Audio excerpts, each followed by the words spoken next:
الحمد للہ رب العالمین والصلاة والسلام علی سید الانبیاء والمرسلین اما بعد فاعوذ باللہ من الشیطان الرجیم بسم اللہ الرحمن الرحیم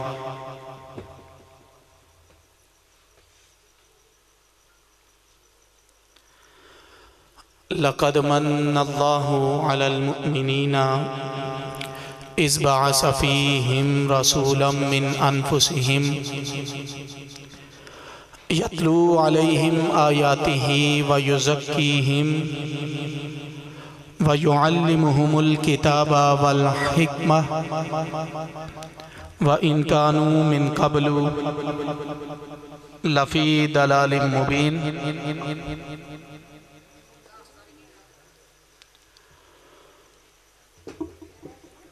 وفي مقام الآخر قل تعالوا أتل ما حرم ربكم عليكم ألا تشركوا به شيئا وبالوالدين إحسانا ولا تقتلوا أولادكم من إملاق نحن نرزقكم وإياهم ولا تقربوا الفواحش ما ظهر منها وما بطن ولا تقتلوا النفس التي حرم الله إلا بالحق ذلكم وصاكم به لعلكم تعقلون ولا تقربوا مال اليتيم إلا بالتي هي أحسن حتى يبلغ أشده وأوفوا الكيل والميزان بالقسط لا نكلف نفسا إلا وسعها وإذا قلتم فاعدلوا ولو كان ذا قربى وبعهد الله أوفوا ذلكم وصاكم به لعلكم تذكرون وأن هذا صراطي مستقيما فاتبعوه ولا تتبعوا السبل فتفرق بكم عن سبيله ذلكم وصاكم به لعلكم تتقون صدق اللہ العظیم قال اللہ تبارک و تعالی فی کلام المجید فی شان حبیبہ مخبرا و آمرا ان اللہ و ملائکتہ یصلون علی النبی یا ایہا الذین آمنوا صلو علیہ وسلموا تسلیما پڑھئے الصلاة والسلام علیکہ یا سیدی یا رسول اللہ الصلاة والسلام علیکہ یا سیدی یا نبی اللہ سارے مل کے حضور نبی کریم علیہ السلام کی بارگاہ میں درود و سلام کا نذرانہ پیش کریں آپ بس میرے ساتھ درود و سلام پڑھ لیں باقی میں جتنی دیر بھی گفتگو کروں گا میں آپ کو زحمت نہیں دوں گا ساری گفتگو خود ہی کروں گا بس آپ نے اتنی مہربانی کرنی ہے کہ توجہ سے سننا ان باتوں کو پڑھئے الصلاة والسلام علیکہ یا سیدی یا رسول اللہ وعلا آلکہ واصحابکہ یا سیدی یا حبیب اللہ اللہم صلی علی سیدنا و مولانا محمد وعلا آل سیدنا و مولانا محمد واصحاب سیدنا و مولانا محمد کما صلیت علی ابراہیم وعلا آل ابراہیم انکا حمید مجید اللہم بارک علی محمد وعلا آل محمد کما بارکت علی ابراہیم وعلا آل ابراہیم انکا حمید مجید اللہ رب العزت کی حمد و ثنا اور لا تعداد درود و سلام کا نذرانہ حضور امام الانبیاء فخر الانبیاء احمد مجتبی حبیب خدا یعنی کہ جناب محمد مصطفیٰ صلی اللہ علیہ وآلہ وسلم کی بارگاہ عالیہ میں پیش کرنے کے بعد میرے نہایت ہی واجب الاحترام صدر محفل حضرت پیر طریقت رہبر شریعت پیر محمد ضیاء المصطفیٰ صاحب رضوی دامت برکاتہم العالی اور ان کے ساتھ سٹیج کی زینت نعت خانہ نے حضرات اور میرے نہایت ہی واجب الاحترام معزز سامعین کرام، اللہ سبحانہ وتعالی کا شکر ہے کہ اس پروردگار عالم نے مجھے آپ کو ہم سب کو اپنا اور اپنے سونے حبیب کا ذکر فکر کرنے کی توفیق عطا فرمائی۔ بڑی مبارکباد کے مستحق ہیں سارے نوجوان جنہوں نے حضور نبی کریم علیہ السلام کے ذکر کی اس خوبصورت محفل کا انعقاد کیا۔ پروردگار عالم کی بارگاہ میں التجا ہے کہ اللہ رب العزت جس محبت، جس شوق، جس لگن کے ساتھ ان نوجوانوں نے یہ اہتمام کیا ہے اور آپ حضرات نماز عشاء کے بعد سے لے کر اب تک تقریباً 11:30 سے اوپر وقت ہو چکا ہے، آپ احباب اتنی محبت سے تشریف فرما ہے۔ اللہ سبحانہ وتعالی اس محفل پاک کا صدقہ فرما کے ہم سب کا خاتمہ ایمان پر فرمائے۔ میں تھوڑی دیر آپ حضرات سے محو گفتگو رہوں گا اور میں نے جو آیات کریمہ آپ کی بارگاہ میں آپ کو سنانے کا شرف حاصل کیا، ان آیات کی روشنی میں آپ حضرات سے مخاطب ہوں گا۔ پہلی آیت کریمہ بڑی مشہور و معروف آیت ہے جس کو آپ حضرات نے میلاد شریف کی محافل میں بڑی کثرت کے ساتھ سنا اور علماء کرام کے خطابات اس حوالے سے آپ نے سماعت کیے ہوں گے۔ اللہ سبحانہ وتعالی نے فرمایا لَقَدْ مَنَّ اللَّهُ عَلَى الْمُؤْمِنِينَ إِذْ بَعَثَ فِيهِمْ رَسُولًا۔ اللہ فرماتا ہے میں نے مومنوں پر بہت بڑا احسان کیا کہ ان کو اپنا عزت والا، عظمت والا، شانوں والا، عظمتوں والا، رفعتوں والا رسول عطا کر دیا۔ بلا شبہ حضور علیہ السلام کی ولادت، حضور علیہ السلام کا دنیا میں تشریف لانا یہ کائنات کا سب سے بڑا انعام ہے، اور اللہ سبحانہ وتعالی نے مجھے آپ کو ہم سب کو حضور نبی کریم علیہ السلام کا امتی بنا دیا۔ یہ کوئی چھوٹی بات نہیں ہے۔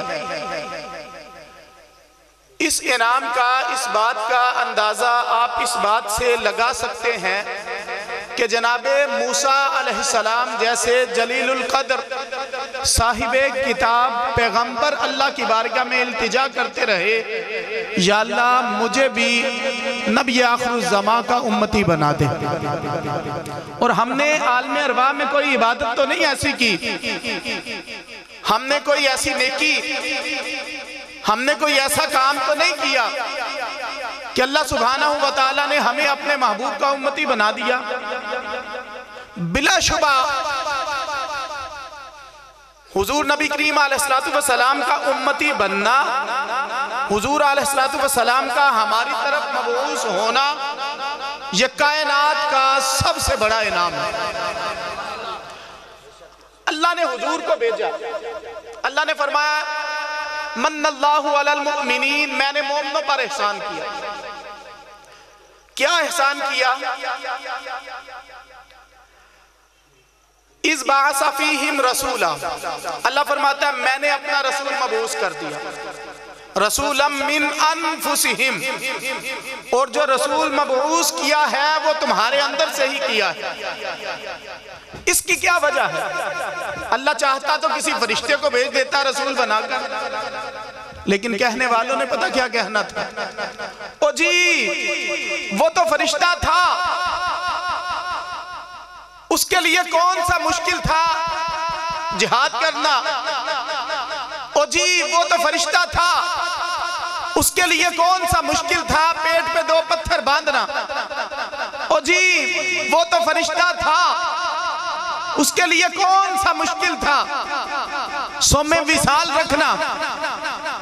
تو اللہ سبحانہ وتعالی نے فرمایا رسولا من انفسہم، میں جو رسول بھیج رہا ہوں وہ تمہارے اندر سے ہی بھیج رہا ہوں۔ اللہ تعالیٰ نے حضور علیہ السلام کو 2 شانیں عطا فرمائی۔ حضور نبی کریم علیہ السلام کو اللہ تبارک و تعالیٰ نے شان بشریت سے بھی نوازا اور شان نورانیت سے بھی نوازا۔ ہم اہل سنت کا یہ عقیدہ ہے کہ حضور علیہ السلام نورانی بشر ہیں۔ اللہ سبحانہ وتعالی نے یہ دونوں صفتیں آپ کو عطا فرمائی۔ میں اپنی بات کو آگے بڑھاتا ہوں۔ سوال یہ ہے کہ اللہ تعالیٰ نے حضور کو ہماری طرف کیوں بھیجا؟ تو جس آیہ مقدسہ میں اللہ تعالیٰ نے اس بات کا اعلان کیا کہ میں نے تم پر احسان کیا، رسول مبعوث کیا تمہاری طرف، اسی آیت مقدسہ میں اللہ تعالیٰ نے حضور کو بھیجنے کا مقصد بھی بیان کیا۔ وہ مقصد کیا بیان کیا؟ فرمایا رسول اس لیے بھیجا کہ یعلمہم الکتاب والحکمہ، رسول اس لیے بھیجا تاکہ وہ تمہیں کتاب و حکمت کی تعلیم ارشاد فرمائے۔ حضور علیہ السلام ہماری طرف ہمیں کتاب و حکمت سکھانے کے لیے تشریف لائے۔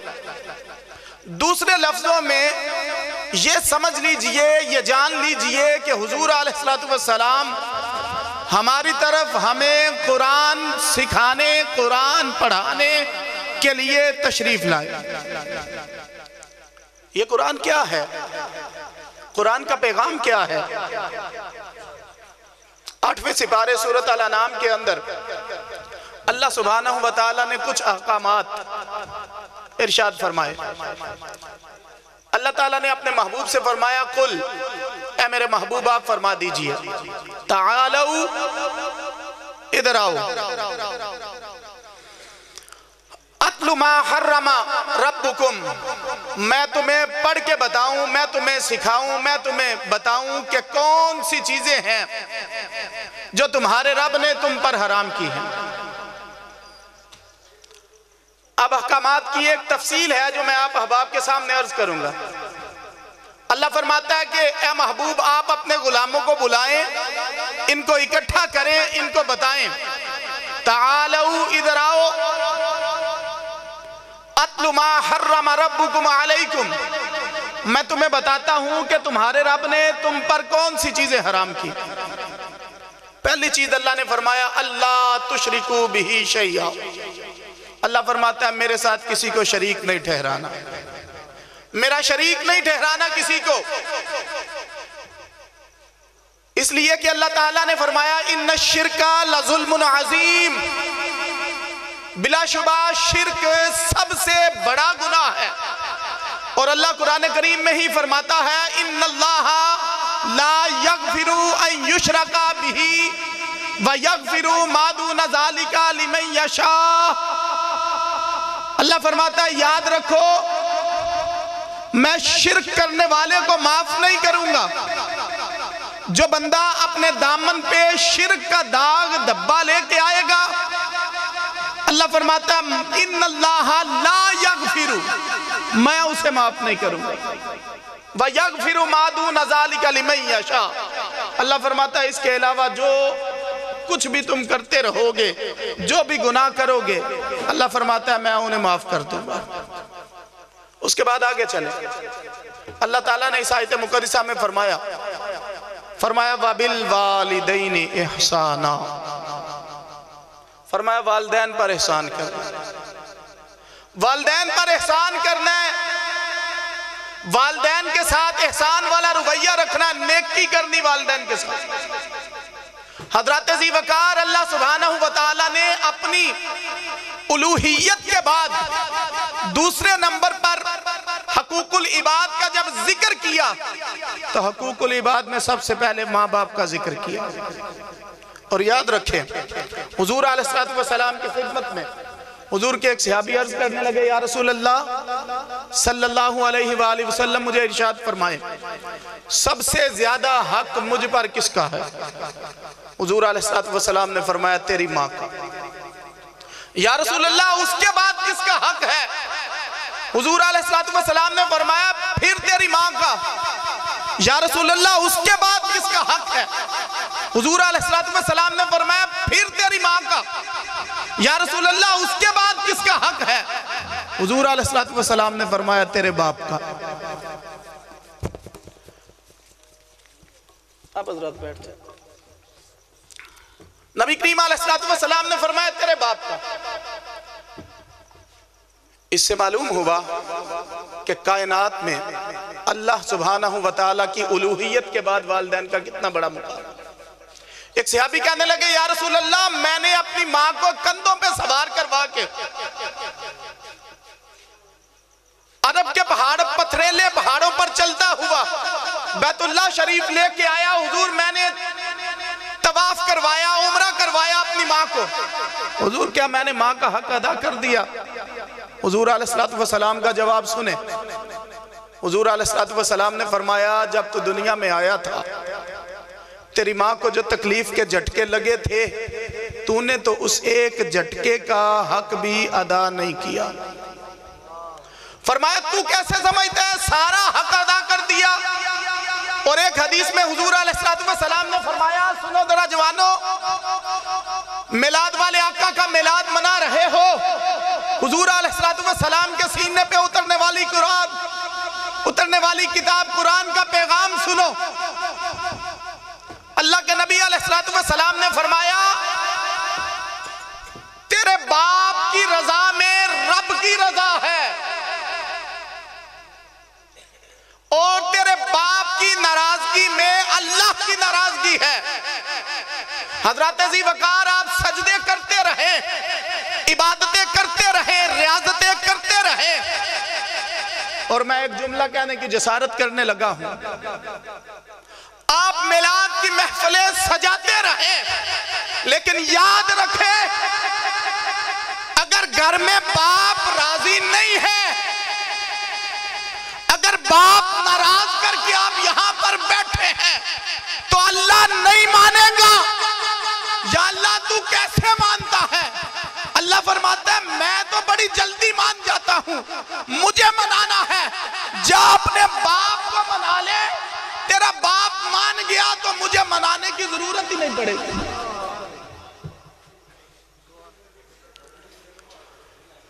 علماء کے چہرے کو دیکھنا ثواب ہے، قرآن شریف کو دیکھنا ثواب ہے، میلاد کی محفل میں بیٹھنا بھی ثواب ہے۔ ہم اولیاء کرام کے ماننے والے ہیں، اولیاء کرام کو دیکھنا بھی ثواب ہے، علماء کرام کے چہرے کو تکنا بھی ثواب ہے۔ کوئی عالم باعمل ہو لیکن یاد رکھیں ثواب ہوگا پر حج کا ثواب نہیں ملے گا۔ حج کا ثواب کیسے ملے گا؟ حضور علیہ السلام نے فرمایا اپنی ماں کے چہرے کو محبت سے تک لے، جو اپنی ماں کے چہرے کو محبت سے ایک بار تکے گا، حضور علیہ السلام نے فرمایا اللہ اسے ایک حج کا ثواب عطا کرے گا۔ حضور اگر کوئی 2 بار تک لے، حضور علیہ السلام نے فرمایا اللہ 2 حجوں کا ثواب دے دے گا۔ حضور 3 بار تک لے، فرمایا اللہ 3 حجوں کا ثواب دے دے گا۔ حضور علیہ السلام نے فرمایا یار جتنی بار محبت سے تکتے رہو گے، اپنی والدہ کے چہرے کو دیکھتے رہو گے، اللہ تمہیں اتنے ہی حجوں کا ثواب عطا فرماتا ہے۔ ویسے آپ محسوس نہ کریں یہ بات سبحان اللہ کہنے والی تھی۔ حضور نے فرمایا آپ جتنی بار اپنی ماں کے چہرے کو محبت سے تکیں اللہ اتنے حجوں کا ثواب عطا فرمائے۔ آگے چلیں، اللہ تعالیٰ نے فرمایا وَلَا تَقْتُلُوا أَوْلَادَكُمْ مِنْ إِمْلَاقٍ، اپنی اولاد کو بھوک کی وجہ سے قتل نہ کرو۔ یہ جو ایک مائنڈ سیٹ کیا جا رہا ہے نا کہ بچے 2 بچے ہیں جناب، تیسرا پیدا ہو گیا تو کیا بنے گا؟ بچے دو ہی اچھے، یہ جو ایک مائنڈ سیٹ دیا جا رہا ہے کہ جی 3 بچے ہیں ان کے اخراجات پورے نہیں ہو رہے، چوتھا بچہ دنیا میں پیدا ہو گیا، اس کی سکول کی فیسیں کون دے گا، اس کو کھلائے گا کون، پلائے گا کون، اس کے رزق کا بندوبست کون کرے گا؟ آمدنی تو اتنی ہے کوئی نہیں، مہنگائی کا دور ہے۔ اللہ تعالیٰ نے فرمایا یہ سوچنا تمہارا کام ہی نہیں ہے کہ رزق کہاں سے آئے گا۔ یا اللہ کیوں؟ اللہ نے فرمایا اس لیے کہ نحنو نرزقکم و ایاہم، یہ جو رزق تم کھا رہے ہو تمہیں بھی ہم ہی کھلاتے ہیں، جو بچہ دنیا میں آئے گا اسے بھی رزق ہم ہی کھلائیں گے۔ اور حضور علیہ السلام کی حدیث ہے، حضور نے فرمایا بچہ ابھی ماں کے پیٹ میں ہوتا ہے، اللہ اس کا رزق لکھ دیتا ہے کہ دنیا میں کتنا رزق جا کے کھائے گا۔ اور یاد رکھیں 2 چیزیں ایسی ہیں جو بندے کا پیچھا کرتی ہیں، ایک بندے کا رزق اور دوسری بندے کی موت۔ رزق بھی بندے کا پیچھا کرتا ہے، آپ جہاں پہ مرضی چلے جائیں اللہ رزق پہنچا دیتا ہے، اور اسی طرح موت بھی بندے کا پیچھا کرتی ہے، آپ جہاں پہ مرضی چلے جائیں موت آپ کو ڈھونڈ کے آپ کے پاس آ جاتی ہے۔ اور اللہ نے فرمایا بھوک کی وجہ سے اولاد کو قتل نہ کرو، لا تقتلوا اولادکم من املاق۔ آگے چلیں، وَلَا تَقْرَبُوا الْفَوَاحِشَ مَا ظَهَرَ مِنْهَا وَمَا بَطَنَ۔ میلاد والے آقا کے سینے پہ اترنے والے قرآن کا پیغام آپ تک پہنچا رہا ہوں۔ اللہ نے فرمایا ظاہری بے حیائی سے بھی بچو، باطنی بے حیائی سے بھی بچو۔ جو ظاہری طور پر بے حیائی کے کام ہیں، فحاشی کے کام ہیں، عریانی کے کام ہیں، اللہ نے فرمایا ان سے بھی بچو۔ جو لوگوں کے سامنے کیے جاتے ہیں ان سے بھی بچو۔ اور جب تمہیں کوئی نہیں دیکھ رہا ہوتا، جب تمہیں کوئی نہیں دیکھ رہا ہوتا، سب کی نظروں سے اوجھل ہوتے ہو، تنہا ہوتے ہو، یوں کہہ لیجئے آج کے دور میں موبائل فون بھی پاس ہوتا ہے، انٹرنیٹ کا پیکج بھی ہوتا ہے۔ اللہ نے فرمایا لوگوں کے اندر موجود ہوتے ہو اس وقت بھی برائی سے بچو جب تمہیں کوئی نہیں دیکھ رہا ہوتا، بند کمرے میں ہوتے ہو۔ اللہ نے فرمایا اس وقت بھی بے حیائی، فحاشی اور عریانی سے بچو۔ حضرت یوسف علیہ السلام بی بی زلیخا آپ کو لے کے بند کمرے میں آ گئے۔ جب کمرے میں آئی تو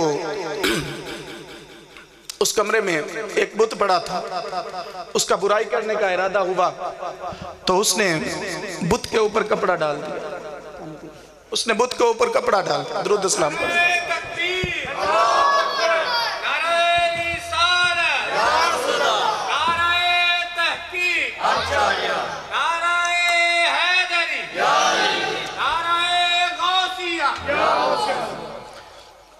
اس نے بت کے اوپر کپڑا ڈال دیا۔ حضرت یوسف علیہ السلام نے پوچھا بی بی بت کے اوپر کپڑا کیوں ڈالا ہے؟ وہ بی بی کہنے لگی کہ میری نیت ٹھیک نہیں ہے، میری نیت ٹھیک نہیں، ارادہ ٹھیک نہیں میرا، تو میں نے یہ چاہا کہ یہ میرا خدا ہے، میں اس کو پوجتی ہوں، اس کے اوپر کپڑا ڈال دوں تاکہ یہ مجھے دیکھے نہ۔ جناب یوسف علیہ السلام نے فرمایا بی بی تو جھوٹے رب کی ماننے والی ہے، تجھے اس سے حیا آتی ہے، تو نے اس کے اوپر کپڑا ڈال دیا، مجھے بھی تو بتانا میں کدھر جاؤں؟ بی بی کہنے لگی یوسف کیا ہوا؟ فرمایا تو نے تو کپڑا ڈال دیا اپنے رب کے اوپر، اب یہ تجھے دیکھ نہیں سکتا، مجھے بھی بتانا میں کدھر جاؤں؟ میرا رب تو 7 پردوں میں بھی دیکھتا ہے، زمین کی گہرائیوں میں بھی دیکھتا ہے، آسمان کی بلندیوں پہ بھی دیکھتا ہے۔ نوجوانوں سب سے چھپ جاتے ہو، برائی کرنی ہو دوستوں سے بھی چھپ جاتے ہیں، احباب سے بھی چھپ جاتے ہیں، رشتہ داروں سے بھی چھپ جاتے ہیں، بند کمرے میں چلے جاتے ہیں۔ جب برائی کرنے لگتے تو اللہ پتہ کیا فرماتا ہے؟ اللہ فرماتا ہے میرے بندے تو سب سے چھپ گیا، تجھے سب سے شرم آتی، تجھے سب سے حیا آتی، تو نے مجھے اتنا ہی ہلکا سمجھ لیا کہ سب سے چھپ گیا، مجھ سے چھپا ہی نہیں، مجھ سے چھپا ہی نہیں۔ نعرہ تکبیر، نعرہ تکبیر، نعرہ رسالت، نعرہ تحقیق، نعرہ حیدری۔ اللہ فرماتا ہے سب سے چھپ گیا تو مجھ سے چھپا ہی نہیں۔ آگے چل، اللہ نے فرمایا وَلَا تَقْتُلُوا النَّفْسَ الَّتِي حَرَّمَ اللَّهُ إِلَّا بِالْحَقِّ، کسی جان کو ناجائز قتل نہ کرو، کسی کو ناجائز قتل نہ کرو۔ اور حضور علیہ السلام نے فرمایا کسی بھی شخص کا قتل 3 وجوہات سے کیا جاتا ہے۔ یا رسول اللہ کون سی وجہ؟ حضور علیہ السلام نے فرمایا پہلی وجہ یہ کلمہ پڑھنے والا ہو اور کلمہ چھوڑ کے مرتد ہو جائے، دین بدل لے، اس پر دین کو پیش کیا جائے گا، اس کے اشکالات کو دور کرنے کی کوشش کی جائے گی۔ اگر وہ مان جائے دین اسلام کو دوبارہ قبول کر لے تو ٹھیک ہے، ورنہ حضور علیہ السلام نے فرمایا مرتد کو قتل کر دیا جائے۔ یا رسول اللہ دوسری وجہ کون سی؟ حضور علیہ السلام نے فرمایا شادی شدہ ہو اور شادی شدہ ہو کر زنا کرے۔ زنا اتنا بڑا جرم ہے کہ اللہ سبحانہ و تعالیٰ کے حبیب علیہ السلام نے فرمایا شادی شدہ ہو کر زنا کرے تو فرمایا اس کی سزا یہ ہے اسے قتل کر دیا جائے، اسے رجم کر دیا جائے، پتھر مار مار کے اسے قتل کر دیا جائے۔ حضور تیسری صورت کون سی؟ نبی کریم علیہ السلام نے فرمایا اس نے کسی بے گناہ کا قتل کیا ہو، کسی کو قتل کیا ہو تو قاتل کو قصاصاً قتل کیا جائے گا۔ یہ 3 صورتیں ایسی ہیں جن صورتوں میں کسی کو قتل کرنا جائز ہے۔ ان کے علاوہ بھی علماء کرام نے بہت سی صورتیں ایسی شمار کی ہیں، لیکن جو حدیث مشہور ہے اس کے مطابق یہ 3 صورتیں ایسی ہیں جن صورتوں میں کسی کو قتل کیا جاتا ہے۔ اور یہ بھی یاد رکھے قتل کرنا ہر شخص کی ذمہ داری نہیں ہے، بلکہ یہ ریاست اور اسٹیٹ کا کام ہے۔ قاضی قتل کرے گا، اس کو حکمران قتل کرے گا۔ اور آگے اللہ نے فرمایا ذالکم وصاکم بہی لعلکم تعقلون، یہ اللہ تبارک و تعالیٰ کا حکم ہے تم کو، لعلکم تعقلون، تاکہ تمہیں عقل ہو، تاکہ تم عقل والے بن جاؤ۔ اور آگے فرمایا وَلَا تَقْرَبُوا مَالَ الْيَتِيمِ، یتیم کے مال کے قریب بھی نہ جاؤ۔ یتیم کے مال کو ناجائز طریقے سے کھانا تو دور کی بات، اللہ تعالیٰ نے فرمایا اس کے قریب بھی نہ جاؤ، یتیم کے مال کے نیڑے بھی نہ جاؤ۔ اور یتیم پتہ ہے کتنی بڑی محرومی ہے، کتنی بڑی محرومی، اتنی بڑی محرومی کا نام یتیمی ہے کہ اگر آپ کو کسی شے کی ضرورت پڑے تو کس کے پاس جاتے ہیں؟ اپنے ابا جی کے پاس جاتے ہیں، ابا جی کو جا کے فرمائش کرتے ہیں ابا جی عید شبرات کا موقع ہے، میرے دوست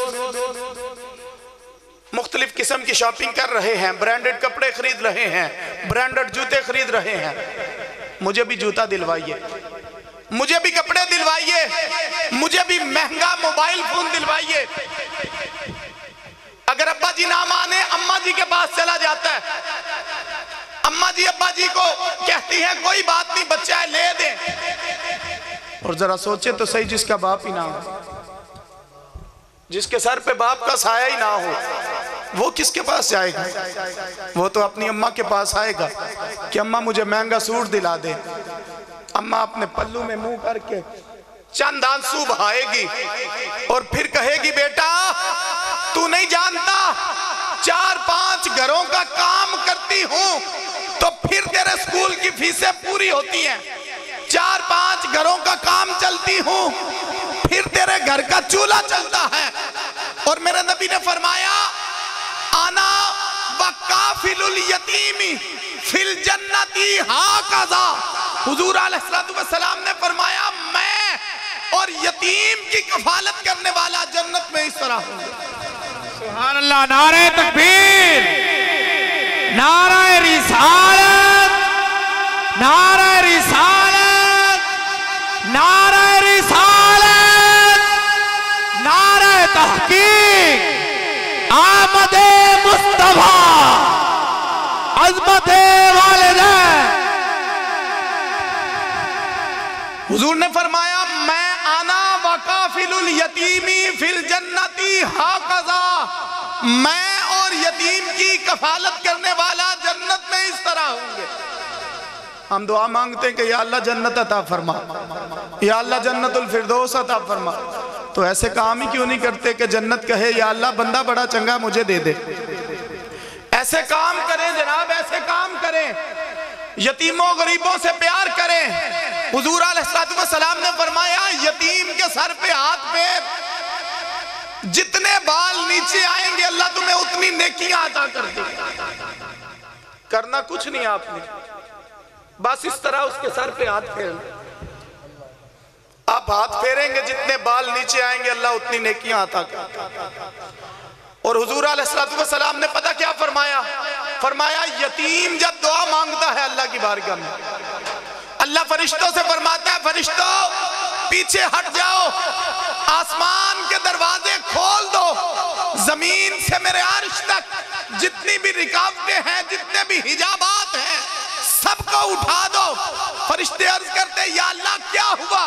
اللہ فرماتا ہے یتیم نے دعا مانگی ہے، اس کی دعا کو سیدھا میرے پاس آنے دو۔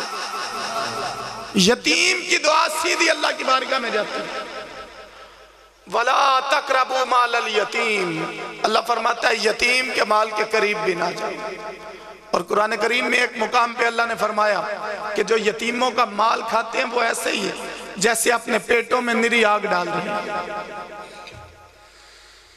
اور آگے فرمایا وَأَوْفُوا الْكَيْلَ وَالْمِيزَانَ بِالْقِسْطِ، اللہ نے قرآن کریم میں فرمایا کہ اپنے پیمانوں کو، اپنے ناپ اور تول کو پورا رکھو، انصاف کے ساتھ، اپنے ناپ اور تول کو انصاف کے ساتھ پورا رکھو۔ مجھے بڑا تجسس ہوتا ہے اور بڑا افسوس ہوتا ہے اس وقت کہ جب لوگ، کوئی مغرب سے آتا ہے، یورپ سے ہو کے آتا ہے، وہ تعریفیں کرتا ہے جی یورپ میں کسی کے ساتھ دو نمبری نہیں کی جاتی، کسی کے ساتھ دھوکہ نہیں کیا جاتا، کسی کے ساتھ فریب نہیں کیا جاتا، کسی کے ساتھ زیادتی نہیں کی جاتی۔ تو حضرات آپ کو کون کہتا ہے کسی کے ساتھ زیادتی کریں؟ آپ کو کون کہتا ہے کسی کے ساتھ دھوکہ کریں؟ آپ کو کون کہتا ہے جناب مرچوں میں بورا مکس کر کے اس کو بیچے؟ آپ کو کون کہتا ہے کہ جناب تکڑی کے نیچے مقناطیس لگا لے؟ آپ کو کون کہتا ہے جناب کہ دودھ میں پانی ملا کے بیچے؟ آپ کو کون کہتا ہے کہ جناب 1 کلو دودھ کے پیسے لے اور گاہک کو جب وہ خریدنے کے لیے آئے جاگ سے بھر کر اس کو دے دیا جائے اور جب وہ گھر جائے کلو کا 3 پاؤ رہ جائے؟ آپ کو کس نے کہا کہ جناب 2 نمبری کریں؟ ہمیں تو اللہ سبحانہ و تعالیٰ نے اس قرآن کی صورت میں جو پیغام دے دیا ہے، اس قرآن کی صورت میں جو ضابطہ حیات عطا کر دیا ہے، یہ ہمارے عمل کے لیے آیا تھا۔ اللہ نے تو واضح لفظوں میں اس میں فرمایا اوفوا الکیل والمیزان بالقسط، اپنے ناپ اور تول کو پورا رکھو۔ آج اگر کوئی بے ایمانی کرتا ہے، آج اگر کوئی کم تولتا ہے تو یہ اسلام کا فالٹ تو نہیں، یہ اسلام کا نقص تو نہیں، یہ تو اس شخص کا فالٹ ہے۔ آپ مغرب کی بات کرتے ہیں، مغرب والوں نے اس کو پڑھا، قرآن کو پڑھا اور قرآن سے رہنمائی لے کر اپنے معاشرے میں اصول بنا دیے، قوانین بنا دیے اور ان اصولوں اور قانونوں پر وہ چل رہے ہیں، اسی لیے تو ترقی کر رہے ہیں۔ اور ہم نے تو سب کچھ چھوڑ دیا۔ اقبال نے بھی شکوہ کیا، اقبال نے کہا وہ معزز تھے زمانے میں، اقبال نے پہلے لوگوں کی طرف اشارہ کیا۔ اقبال کہتا ہے وہ معزز تھے زمانے میں، مسلمان ہو کر ہم خار ہوئے زمانے میں، تارک قرآن ہو کر